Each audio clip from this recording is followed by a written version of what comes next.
सोलापुरात मंगळवारी होणाऱ्या मुख्यमंत्री लाडकी बहीण योजनेच्या कार्यक्रमाची तयारी करण्यात येते। विविध कारणांनी 4 वेळा रद्द झालेला कार्यक्रम अखेर मंगळवार पार पडणार आहे। मुख्यमंत्री एकनाथ शिंदे, उपमुख्यमंत्री देवेंद्र फडणवीस, उपमुख्यमंत्री अजित पवार या कार्यक्रमाला उपस्थित राहतील।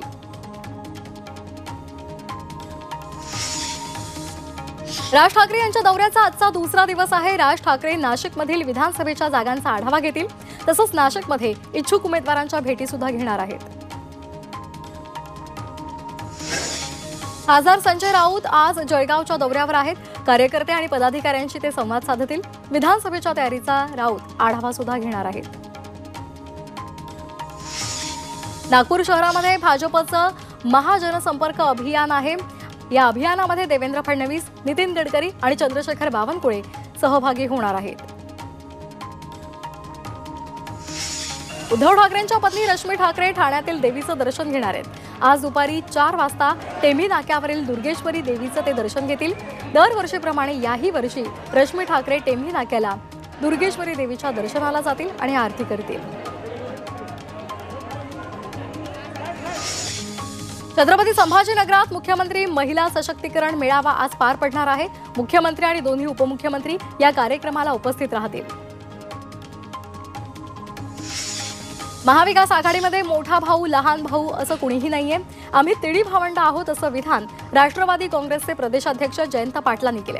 महाराष्ट्रामध्ये सत्ता आणणं हे महाविकास आघाडीचं ध्येय आहे आणि त्यामुळे महाविकास आघाडीमध्ये मुख्यमंत्री पदावर वाद नसल्याचंही जयंत पाटलांनी स्पष्ट केलंय।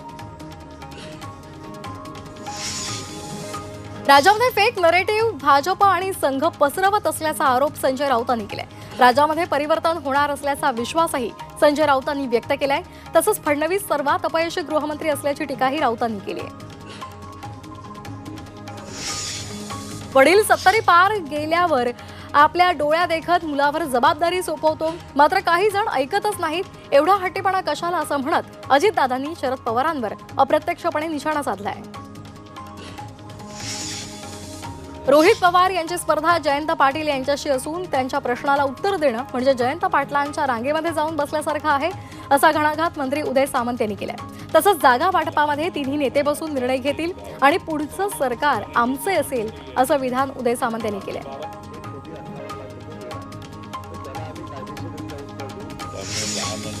येत्या 8 ते 10 दिवसांमध्ये आचारसंहिता लागू होणार आणि 35 दिवसांनी मतदान होईल असं म्हणत अजित पवार यांनी विधानसभा निवडणुकीचे संकेत दिले। उमेदवारी मागण्याचा प्रत्येकाला अधिकार आहे, मात्र ज्यावेळी उमेदवार जाहीर होईल तेव्हा हेवे दावे बाजूला ठेवून महायुतीचा धर्म पाळा असं आवाहनही अजित पवार यांनी केलंय। 7 किंवा 8 ऑक्टोबरला जागा वाटपाचा अंतिम निर्णय होणार असल्याची माहिती विनायक राऊतांनी दिली आहे। तसंच दसऱ्याच्या मुहूर्तावर उमेदवारी जाहीर केली जाणार असल्याचंही त्यांनी सांगितलंय। तसंच शिवसेनेची 140 जागांवर लढण्याची तयारी आहे असंही विनायक राऊत म्हणाले। लातूरमध्ये आगामी विधानसभा निवडणुकीच्या पार्श्वभूमीवर प्रहारकडून उमेदवारांची चाचपणी केली जाते। उमेदवार चांगले मिळाले तर राज्यातील 288 जागा लढण्याची तयारी ठेवू अशी प्रतिक्रिया आमदार बच्चू कडू यांनी दिली आहे।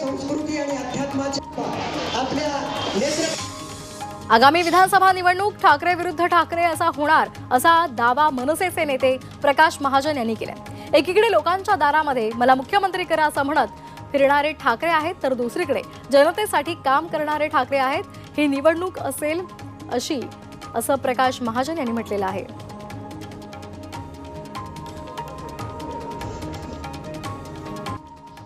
कोल्हापुरातील पॅव्हेलियन मैदानावर कर्मयोगी या शिवचरित्राचा कार्यक्रम आयोजित करण्यात आला। यावेळी कलाकारांची भव्य मिरवणूक सुद्धा काढण्यात आली।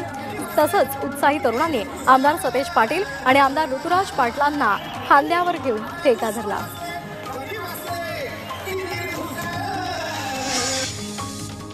हरियाणामध्ये काँग्रेस स्पष्ट बहुमत मिळवत सरकार स्थापन करेल असा अंदाज सर्वच एक्झिट पोलनी वर्तवलेला आहे। हरियाणा विधानसभेच्या सर्व 90 जागांसाठी मतदान झालेलं आहे। 8 ऑक्टोबरला मतमोजणी होईल आणि निकाल लागेल। हरियाणामध्ये काँग्रेससह भाजप, आम आदमी पक्ष आणि इनेलो, बसपा आणि जेजेपी आझाद समाज पार्टीची प्रतिष्ठा पणाला लागली आहे। मुंबईकर सध्या उकाड्यापासून हैराण झालेले आहेत। सकाळी 11 वाजल्यापासून संध्याकाळपर्यंत उन्हाच्या झळा सोसाव्या लागतायत। उकाड्यातून सुटका होणं दूरच, पण उलट तो वाढण्याचा अंदाज हवामान खात्यानं वर्तवलाय। मुंबईमध्ये पुढील 3 ते 4 दिवस कमाल तापमान 33 ते 36 अंश सेल्सिअस दरम्यान राहण्याची शक्यता हवामान विभागानं वर्तवली आहे. नागपुरातील एमरेस मॉलमध्ये भीषण आग लागली. अग्निशमन दलाचे 3 ते 4 बंब घटनास्थळी दाखल झाले आणि त्यांनी आग आटोक्यात आणली. शॉर्ट सर्किटमुळे आग लागल्याचा अंदाज वर्तवण्यात आलाय.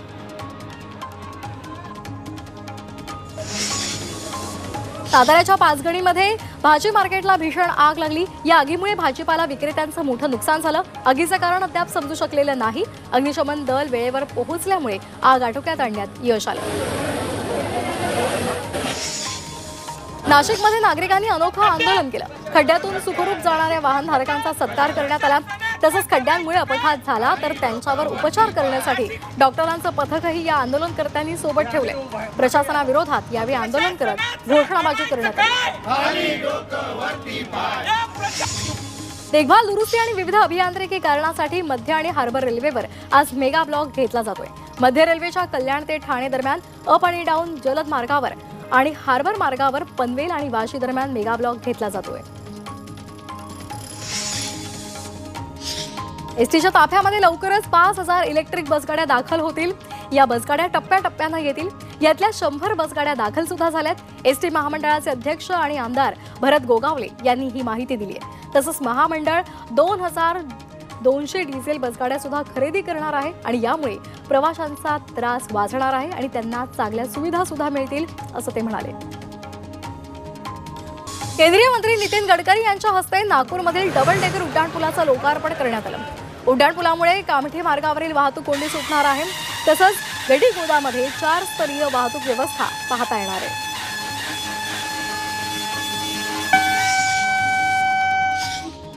मुख्यमंत्री तीर्थदर्शन योजनेअंतर्गत भंडारा जिल्ह्यातून अयोध्येसाठी ट्रेन्स रवाना झालेल्या आहेत. पहिल्या फेरीमध्ये 800 भाविक रवाना झालेत. आमदार नरेंद्र भोंडेकर, परिणय फुके, जिल्हाधिकारी यांनी ट्रेनला हिरवा झेंडा दाखवला. मुंबईमध्ये पंतप्रधान नरेंद्र मोदी यांनी भुयारी मेट्रो लाईन 3चं उद्घाटन केलं. मोदींनी वांद्रे इथल्या मेट्रो 3च्या पहिल्या टप्प्यातील मेट्रोला हिरवा झेंडा दाखवला. तसंच वांद्रे ते सांताक्रूज मेट्रोनं प्रवासही केला. या दरम्यान विद्यार्थी आणि लाडकी बहीण योजनेतील लाभार्थ्यांशी त्यांनी संवाद साधला. लातूर शहरातील औसा रोडवर असलेल्या पुरणमल लाहोटी शासकीय मुलींच्या वसतिगृहातील 30 ते 35 विद्यार्थिनींना विषबाधा झालेली आहे. या वसतिगृहात 350 पेक्षा अधिक मुली राहतात. त्यातील जवळपास 170 मुलींना शासकीय रुग्णालयात हलवण्यात आले. त्यातल्या 30 ते 35 मुलींवर रुग्णालयामध्ये उपचार सुरू आहेत, तर उर्वरित विद्यार्थिनींना उपचार करून वसतिगृहात पाठवण्यात आले. सांगलीच्या जत तालुक्यामध्ये 40 ते 50 नागरिकांना विषबाधा झालेली आहे. काल रात्रीपासून सर्वांना उलटी, डोकेदुखी आणि जुलाबाचा त्रास होत असल्यामुळे त्यांना रुग्णालयामध्ये दाखल करण्यात आलं. भगरीच्या पिठामुळे त्यांना हा त्रास झाल्याचा प्राथमिक अंदाज वर्तवला जातोय.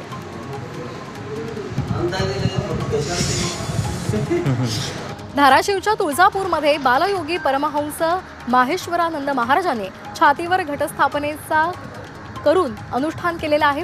तुळजाभवानीच्या श्रद्धेपोटी 12 दिवस अन्न पाणी त्याग करून त्यांनी ही घटस्थापना केलेली आहे. ते ऑक्टोबरपर्यंत विना अन्न पाण्याशिवाय न झोपता हे अनुष्ठान पूर्ण करणार आहेत.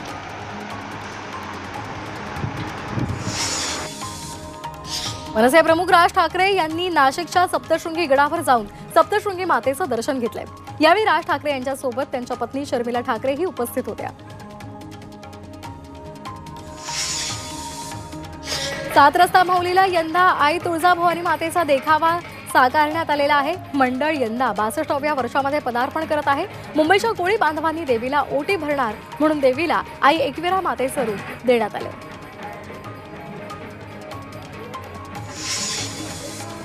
साईचरणी 1 कोटी रुपयांची सोन्याची पंचारती अर्पण करण्यात आली आहे. 1 किलो 434 ग्रॅम वजनाची आकर्षक नक्षीकाम असलेली सोन्याची पंचारती मुंबईमधल्या एका साई भक्तानं अर्पण केलेली आहे. साईबाबा संस्थानचे मुख्य कार्यकारी अधिकारी गोरक्ष गाडीलकर यांनी ही माहिती दिली आहे. मावळच्या शिळिंबमध्ये भाताची लागवड मोठ्या प्रमाणामध्ये करण्यात आली आहे. सुमारे 13,500 हेक्टरवर भाताची लागवड झाली आहे. 4 सूत्री पद्धतीनं लागवड केलेलं भाताचं पीक जोमामध्ये आलंय.